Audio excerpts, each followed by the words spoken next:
కొంతమందికి ఒక నోషన్ ఉంటుంది, దేవుడు కోపిస్తే, దేవుడు నా మీద చాలా కోపంగా ఉన్నాడు, దేవునికి నేను ఫేవరెట్ చైల్డ్ కాదు, దేవుడు నా మీద చాలా బాధగా ఉన్నాడు.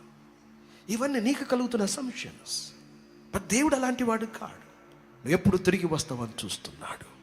నువ్వు ఎప్పుడు వచ్చి మార్చుకుని ఆయన పాదాల దగ్గర పడుతావని చూస్తున్నాడు. ఆయన నువ్వు ఎప్పుడు తండ్రి అని పిలుస్తావని చూస్తున్నాడు. ఒకవేళ నువ్వైనా రావచ్చు, ఎవరైనా కానీ నేను యేసు ప్రభు యొద్దకు ఈడ్చుకుని రావచ్చు.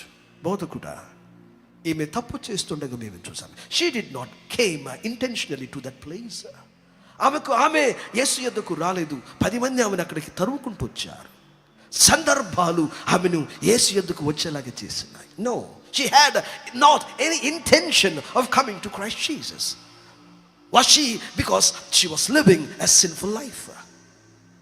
But పరిస్థితులు, ప్రజలు ఆమెను తరుముతున్నప్పుడు that happened her to come to the feet of Jesus. లేఖనం అంటుంది, అలాంటి పరిస్థితుల వలన తన్నబడుతూ వచ్చిన వ్యక్తిని కూడా అమ్మా అని చెప్పి ఆమెను దేవుడు క్షమించి మరణము నుంచి తప్పించి ఆమెను ప్రభు దాసురాలుగా మార్చుకున్నాడు. అన్నప్పుడు ఆయన నిన్ను ఎంత ప్రేమిస్తున్నాడో ఒకసారి ఆలోచన చేయాలి.